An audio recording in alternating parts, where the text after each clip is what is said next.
বিয়ের দিন ভারী মেকআপ, কিন্তু নামাজের সময় হলে কি করবেন? মেকআপ নষ্ট হওয়ার ভয়ে অজুর বদলে তায়াম্মুম করা যাবে? অনেকের মনে থাকা এই প্রশ্নের উত্তর জেনে নেওয়া জরুরি। বিয়ের দিন একজন কনের জন্য মেকআপ অনেক গুরুত্বপূর্ণ, কিন্তু ঠিক সেই সময় যদি নামাজের ওয়াক্ত হয়ে যায়, তাহলে কি মেকআপ নষ্ট হওয়ার ভয়ে অজুর পরিবর্তে তায়াম্মুম করে নামাজ আদায় করা যাবে? বিষয়টি নিয়ে ইসলামী শরীয়তের বিধান কি? শিয়া বাটার ও ভিটামিন সমৃদ্ধ লিলি বিউটি সোপ, তারুণ্যময় উজ্জ্বল ত্বকের জন্য।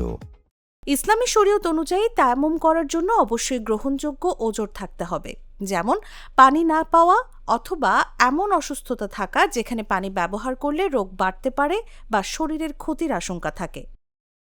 পবিত্র কোরআনের সূরা নিসার ৪৩ নম্বর আয়াতে আল্লাহ তাআলা অসুস্থতা, সফর বা পানি না পাওয়ার ক্ষেত্রে তায়াম্মুমের অনুমতি দিয়েছেন।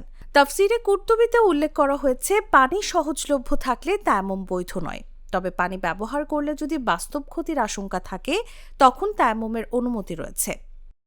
এই বিধানের আলোকে শুধু মেকআপ বা সাজ নষ্ট হওয়ার ভয় তায়াম্মুম করার জন্য গ্রহণযোগ্য কোনো ওজর নয়, অর্থাৎ বিয়ের কনে সহ যে কারো ক্ষেত্রে মেকআপ রক্ষার উদ্দেশ্যে অজুর পরিবর্তে তায়াম্মুম করলে তার শরীয়ত সম্মত হবে না। ফলে এভাবে নামাজ আদায় করলে সেই নামাজ শুদ্ধ হবে না। যদি কেউ এমন অবস্থায় তায়াম্মুম করে নামাজ পড়ে থাকেন, তাহলে পরে সঠিকভাবে পবিত্রতা অর্জন করে সেই নামাজ কাজা করে নেওয়া প্রয়োজন। তাই বিয়ের দিনের সাজের চেয়েও ইসলামের বিধানকে গুরুত্ব দিয়ে নামাজ আদায় করাই একজন মুসলিমের কর্তব্য। নিউজ ডেস্ক, জাগো নিউজ।